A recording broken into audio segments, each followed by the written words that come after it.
Canada could become the world's Bitcoin mining capital as China cracks down. A chain of block erupters used for Bitcoin mining is pictured at the Plug and Play Tech Center in Sunnyvale, California, October 28, 2013. Reuters, Stephen Lamb.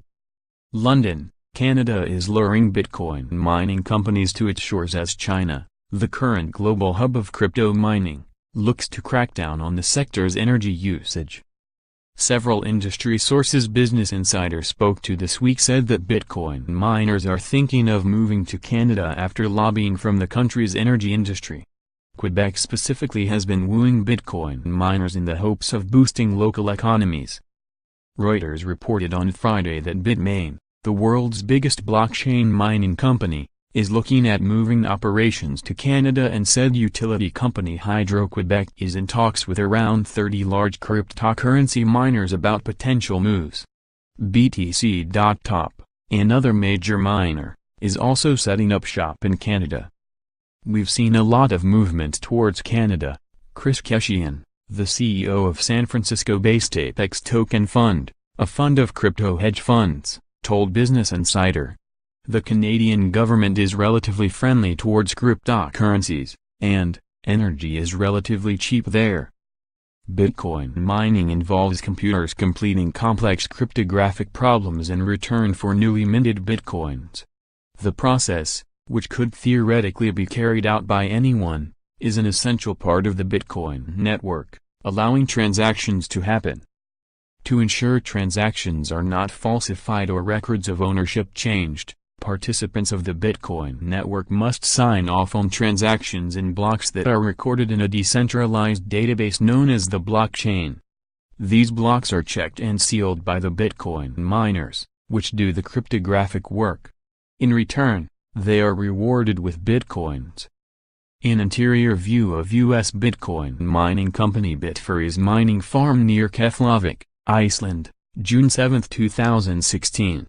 Picture taken June 7, 2016.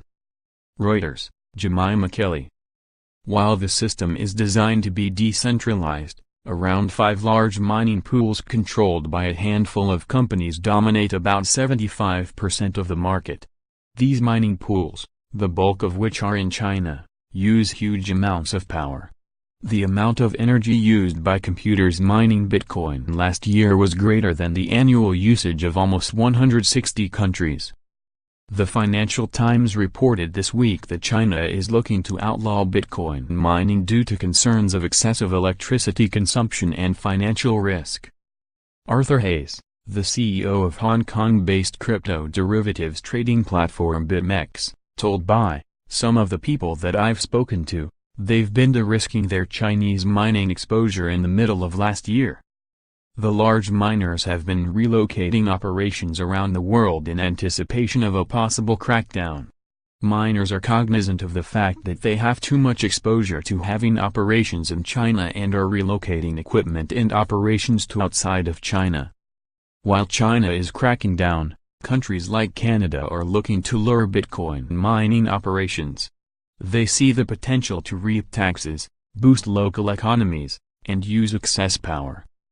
Quebec is one of the largest hydroelectric power producers in the world and routinely produces a surplus, meaning electricity is cheap. A cold climate also makes computer cooling costs slower, and Canada's political stability also makes it attractive. Hayes said, "You have idle power that's not being used. Why not relocate a Bitcoin mine there and at least you're getting some tax revenue?" Chris Keshian, CEO of Apex Token Fund. Apex Token Fund. David Vincent, Business Development Director at electricity provider Hydro-Quebec, told CoinDesk in a recent interview that a campaign to lure tech giants to the region launched in 2016 in fact attracted the Bitcoin miners. Other countries like Kazakhstan, traditionally a mining powerhouse, and Bhutan trying to woo Bitcoin miners. Hayes said. Sources spoke to said South American countries such as Venezuela and Chile are looking at the space. Hayes said, there are governments proactively trying to court Bitcoin mining companies because they have low power. It actually makes a lot of economic sense in a lot of these hollowed out, commodity-producing, high industrial areas. You have power plants serving this commodity producer that can't stay open anymore. Joseph Bradley, an analyst at Apex Token Fund, told Buy, "What's really interesting, and what we think that this signals, is that more developed countries are starting to understand that blockchain is infrastructure and these systems are absolutely digital infrastructure." Keshian said, "This is effectively unlocking a huge amount of value globally, and the countries that learn how to unlock that value and capture it stand to benefit substantially. A good parallel would be putting in oil mining rigs. Bitcoin mining operations can cost tens or even hundreds of millions of dollars to set up," Keshian said. "These guys need forecastability," Bradley said. "It is not easy moving mining operation." Exclusive free report: The Bitcoin 101 report by the Buy Intelligence research team.